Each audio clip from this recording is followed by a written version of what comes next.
சிவகாமி கேளுமா. அண்ணா நான் கேக்குறது ஜென்ரல் தான். ம். அதாவது இப்ப 12 பௌர்ணமியில ம். ஆடி, தை, சித்திரை இதை மட்டும் நம்ம ஏன் விசேஷமா எடுத்துக்கிறோம்? ம். அந்த 3 இதுல வந்து பாத்தீங்கன்னா 3 வந்து பிரைட்னஸா இருக்கும். அதுக்கான காரணம் ம். சொல்லுமா.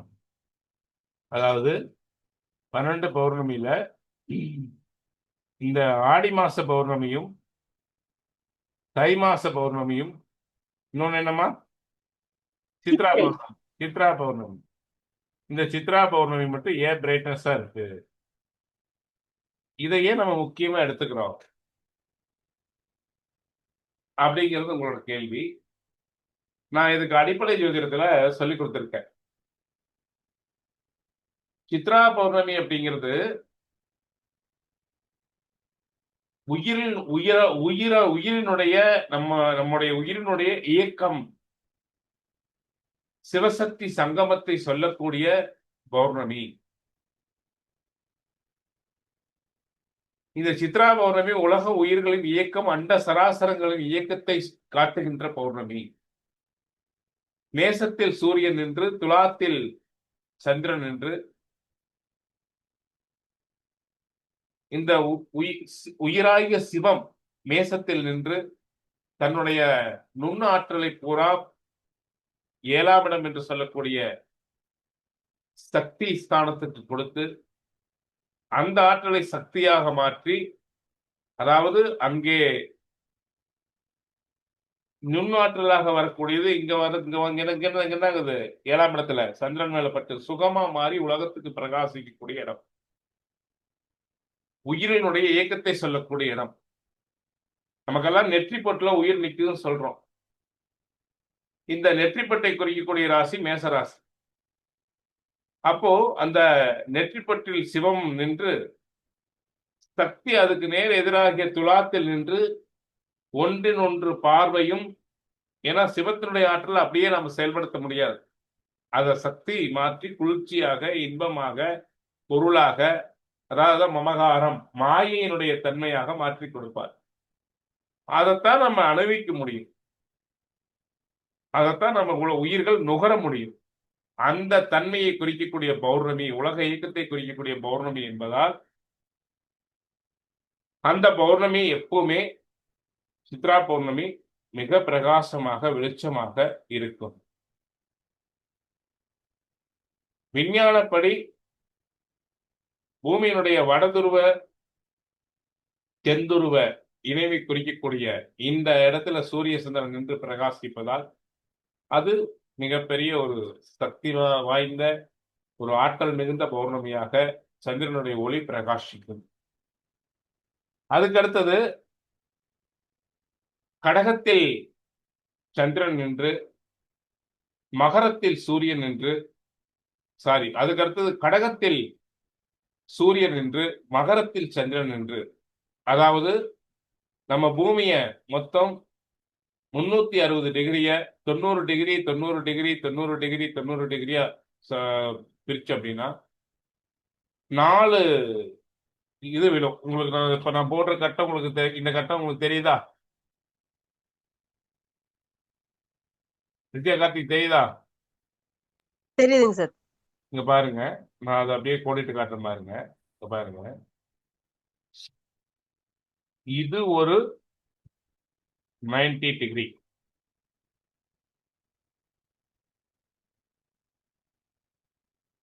கடகம் மகரம், இது கடகரேகை மகர ரேகை சந்திக்கக்கூடிய இடம். நம்முடைய வானவில்ல கூட இந்த மேசத்தில் இருந்து இதிலிருந்து இதுவரை பாத்தீங்க அப்படின்னா இது ஒரு காலம், இது ஒரு காலம்.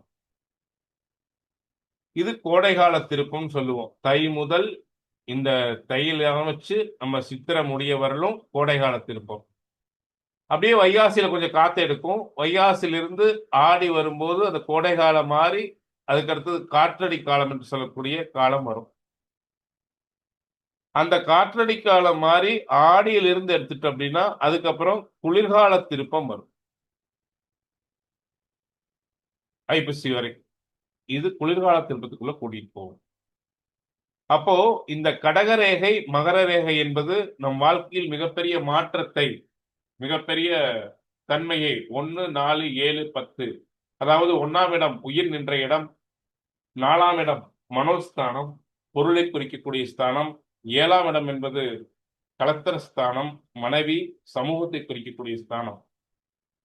லக்னமாகிய உயிரையும் சமூகமாகிய இடத்தையும், லக்னமாகிய ஜீவன் என்ற இடத்தையும், வாழ்க்கை துணையினுடைய இடத்தையும் குறிக்கக்கூடிய ஸ்தானம், பூமியினுடைய வடதுருவத்தையும் தென் துருவத்தையும் குறிக்கக்கூடிய ஸ்தானம் மேசம் துலாம்.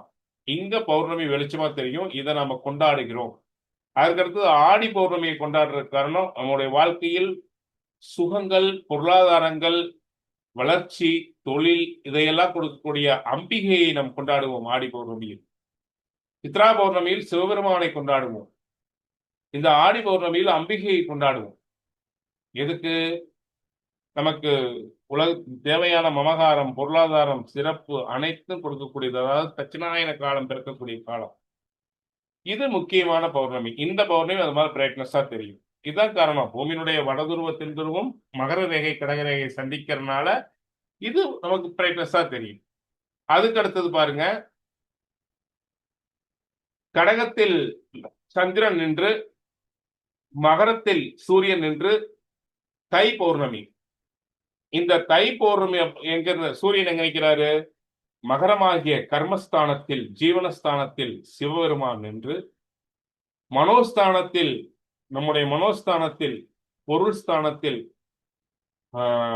சுகஸ்தானத்தில் அம்பிகை நின்று, இங்க அந்த நம்ம உழைப்பை பொருளாக மாற்றக்கூடியது, நம்முடைய ஆற்றலை, நம்முடைய சக்தியை, நம்முடைய செயல்பாட்டை, நம்முடைய நித்தியமான கர்மயோகத்தை, அதை இன்பமாக, சொத்தாக, 4ஆம் இடம் இருக்குது கல்வி, சொத்து, சுகம், இது அனைத்தையும் மாற்றக்கூடிய இடம் 4ஆம் இடம்.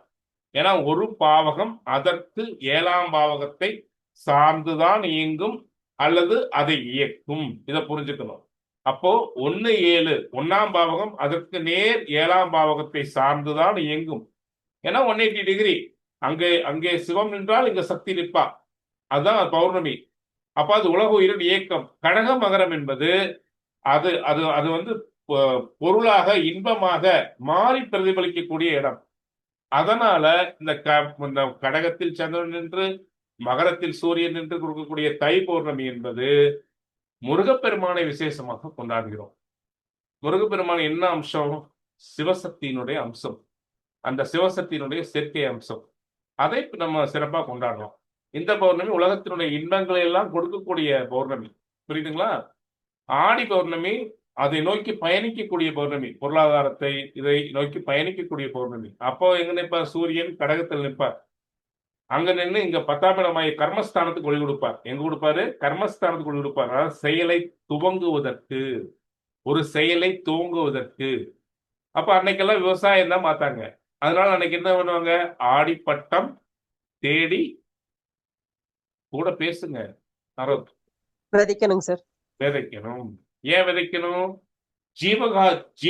ஜீவசக்தியை கொடுக்கக்கூடிய சூரியன் கடகத்தில் நின்று மகரமாகிய மண் தத்துவத்துக்கு தன்னுடைய ஒளியை கொடுக்கக்கூடிய தன்மை அப்படிங்கிறதுனால ஜீவ உற்பத்தியை அந்த சூரியன் பெருக்கி விடுவதால் அந்த ஜீவ உற்பத்தியை உள்வாங்கக்கூடிய தாயினுடைய தன்மையில் உள்ள சந்திரன் அந்த ஒளியை உள்வாங்கி இந்த உலக உயிர்களுக்கு ஜீவசக்தியை அளிக்கின்ற நாள் அப்படின்னால அந்த பௌர்ணமி நமக்கு பெருசா தெரியும்.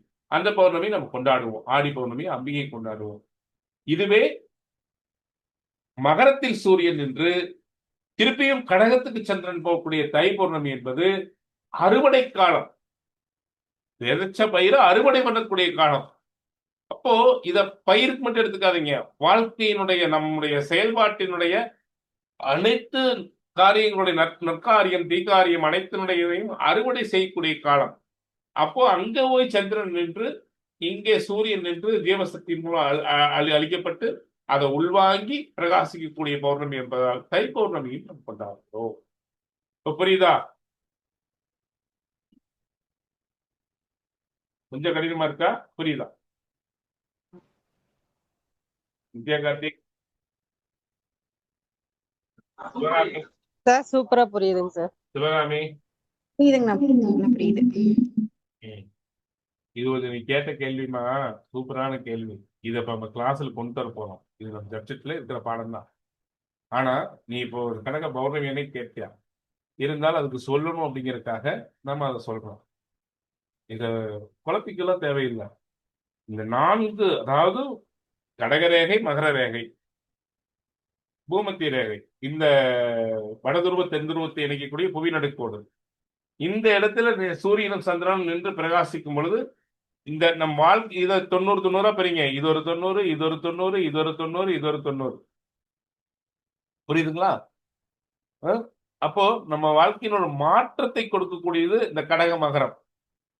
அப்ப அந்த இடத்துல சந்திர சூரியன் என்று பிரகாசிக்கிறதுனால நம்ம கொண்டாடுகிறோம். அதனாலதான் அத முன்னோர்கள் இதுக்கு விளக்கம் சொல்லல, ஒரு இறைவனுடைய அருட்கருணையா வச்சு கொண்டாடுறாங்க. நம்ம அந்த இடத்துல பக்தியை மட்டும் பார்க்கிறோம். ஏன் எதுக்குங்கிற விஷயத்துக்கும் நம்ம போகல. பாலசுப்ரமணிய சார், புரிஞ்சுதுங்களா? ஐயா புரிஞ்சுதுங்கய்யா. சிறப்பான விளக்கம் ஐயா, நல்ல முறையில புரிஞ்சுதுங்கய்யா. நன்றி நன்றி நன்றி ஐயா. பாலசுப்ரமணிய சார், உங்களுடைய கேள்வி ஏதாவது இருக்கா? அடிப்படை வகுப்பு, உயர்நிலை வகுப்பும் இன்னொரு 2 கிளாஸ், இந்த கிளாஸ் முடிச்சுட்டு விரைவில் புது பேஜ் ஆரம்பிக்கப்படும். இது வந்து யூடியூப்ல இந்த வீடியோ கொடுக்க போறோம். நம்முடைய புதுசா யாராவது ஜோதிடத்தில் சித்தாந்த ஜோதிடம் அடிப்படையும் உயர்நிலையும் கற்றுக்கொள்ள வேண்டும் என்றால் நாங்க இதுல வீடியோவில் கீழே நம்பர் கொடுப்போம். அந்த நம்பருக்கு போன்